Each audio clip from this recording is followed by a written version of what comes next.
Hello. This is a video, a YouTube video, where I'm going to count down the top 5 things I want in Apex Season 5. And with Apex Season 5 right around the corner, I thought this would be a good time. It would have come sooner, but, they just had to delay it a bit, which that makes sense. I know why they delayed it. I just didn't want them to, because that's when my Mirage buffs are coming out, and that. But I have 5 things I want them to do. They're not going to do... there's very few. There's probably 3 of these that they're not going to do. That they're most guaranteed not going to do. But number 5, map change. This is probably going to happen. At least I hope it happens. I don't expect them to create a whole new map. I just want them to give some sort of significant enough change to the current map that when the players go into it, it feels like you're in a different experience, not just, oh, we're in World's Edge again. Yay. There's the Harvester. There's Lava Fissure. There's Mirage Voyage. There's Fragment West. Something significant enough happening to cause the players to be like, okay, this is new. And somebody had an idea of having the Harvester, which is located in the center of the map, explode. Because you have the giant laser beam, you have the lava, which means something's going on in there. And they're probably harvesting. So if that were to explode, then the surrounding areas would be able to change in some way. Not the geyser. The areas around it would be able to significant enough change that players would feel something new. Or just create a whole new map, that'd be cool too. But just keep Mirage Voyage. What if they did that? Because in Kings Canyon, you had the Gauntlet, which was based off Octane. And then now you have Mirage Voyage. What if you had, the new map and you had Lifeline's Lake House?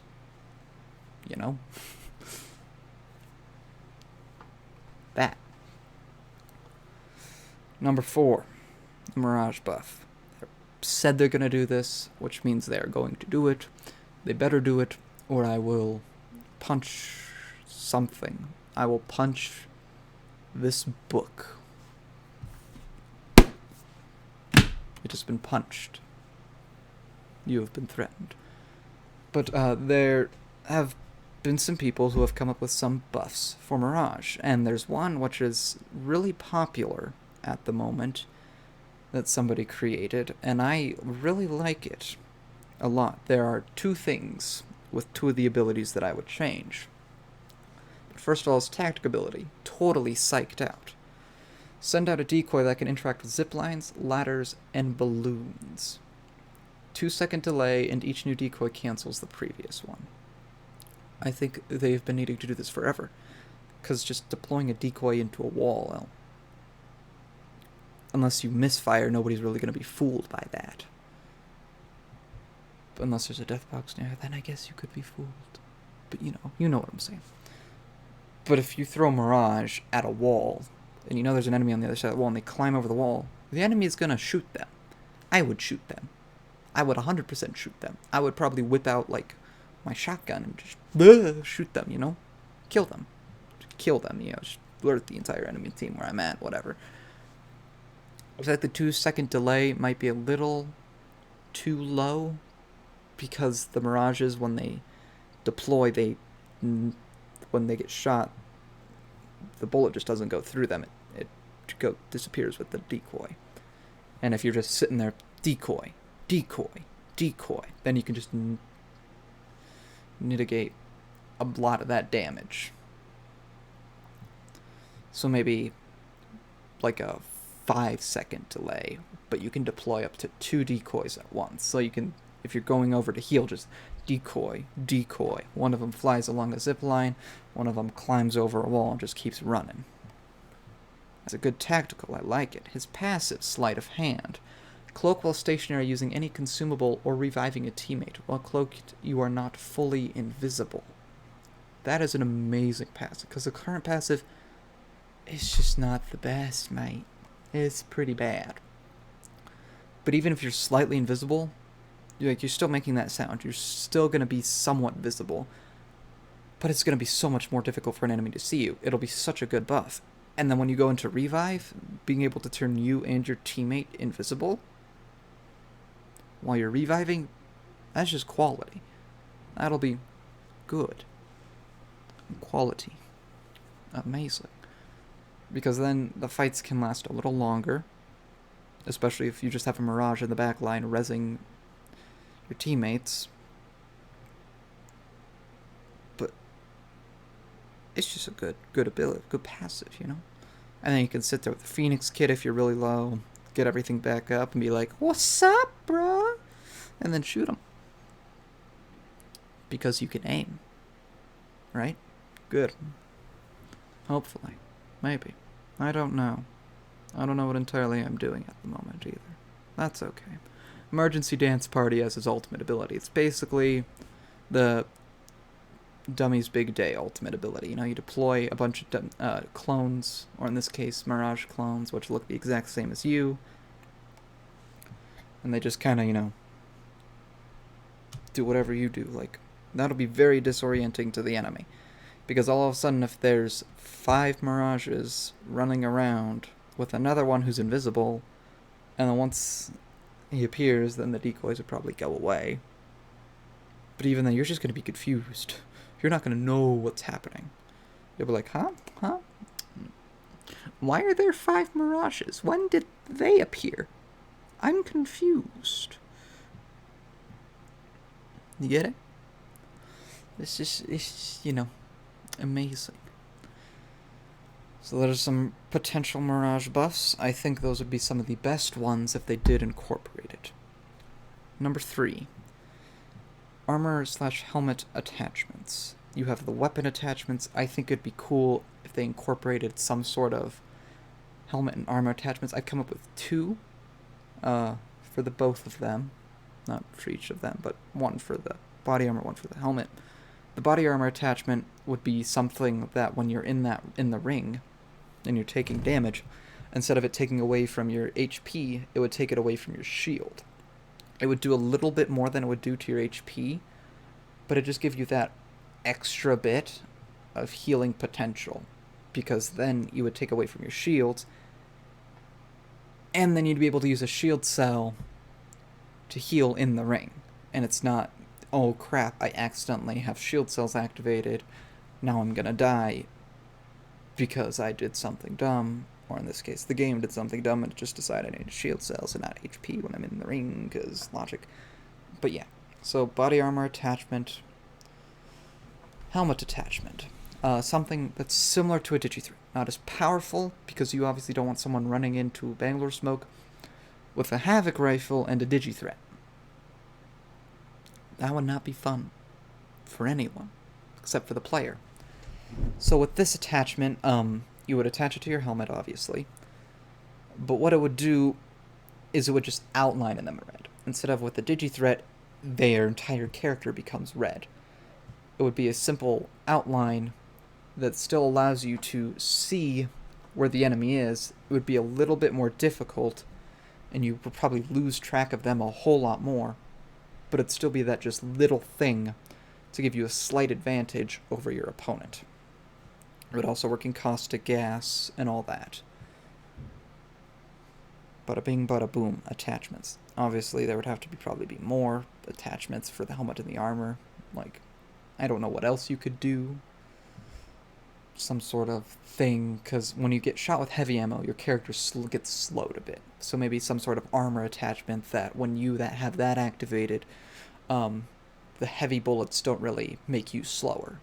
Something like that, you know, I don't know. Simple things like that. You know, this second one, not third, that was third, this is second, number 2, number dos. this attachment, this isn't an attachment, this would be Evo backpack, armor, and not armor, helmet and knockdown shield.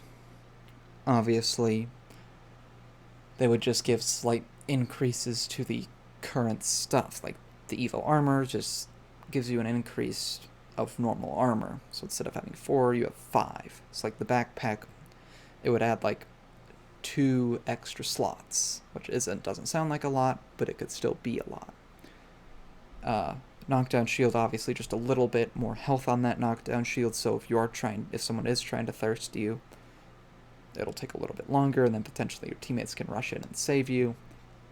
And then a helmet, you get shot in the head, less damage will occur when shot in the head. There's that. I don't know. I had a few ideas. Maybe they would all be the same as the Evo armor, and as you got more damage, they would increase in level. But another idea I had is maybe like the backpack increases with kills. So like you have 1 kill, it goes from being the standard white Evo backpack, which is less than the normal white backpack, to becoming a blue one. And then maybe with 3 kills total, not 3 more, but 3 total, then it'll go up to the purple, and then get that purple, maybe like 5 or 6 total, then it'll go up to that red Evo. Maybe knockdown shield just lasts with survival time, like, oh, you survived for 5 minutes, oh, we're going to give you that blue shield now. Oh, congratulations, you survived for 10 minutes, here's this. Oh, you survived for 15 minutes, here's the red Evo shield, knockdown shield, have fun. And then the helmet, maybe it just goes off with, like, assists, like, oh, you have 4 assists, congratulations. Here's purple helmet, oh, 6 assists, here's Evo helmet. You get what I'm saying? Okay, glad. So probably not going to happen, but if they had like an Evo only event where they had Evo helmet, Evo backpack, Evo knockdown shield, and Evo armor, and those were the only like things you could grab, I think that'd be pretty cool. Because then everybody's just trying to level up to that legendary status. That'd be fun. I like that. And the new intro items. So this may sound confusing when I just say intro items, but when you get into a game, you're putting that game, you're going through, and everybody's picking what character they want to play. The characters always have the same animation, unless, of course, there's been a few special items, like the most recent one, that Bloodhound skin in the new Old Ways event, where you got a new little intro thing for him where he lifts up the charge rifle. I don't know how that works. I saw it like once in game, really. It's weird. But I think it'd be cool if, like, you could earn those kinds of items in Apex packs or, like, Battle Pass items where it would change up the character's little intro and what they do. Obviously, it wouldn't be, like, game-changing, but it'd just be cool. Just another little cosmetic to earn. Because unlike most other games where you can get duplicates of items, in Apex there's no duplicates. So if you somehow unlocked every single item in the game, every time you open up an Apex pack, it's just going to be It's just going to be crafting material. Or if you're lucky, heirloom tokens. But it's just going to be crafting material most of the time. So I think it'd be cool, little intros for them. Like maybe one where Mirage, he walks into the middle of it and then uses his ult, and then all the decoys are just kind of standing there. And then all of a sudden he reappears right in front of the screen. All the decoys disappear. I don't know. Just cool little things like that. Just another little cosmetic item that players can mess around and change. So yes, those are 5 things I would like to see in Apex Season 5. I don't know about you. I don't know, put your own list in the comments below. But yeah, that's my list. I think there's going to be a Mirage buff and possible map change. That would be amazing. I wouldn't put my hopes up for the attachments, the Evo stuff, or the intro items. But besides that, thank you all very much for watching, and goodbye.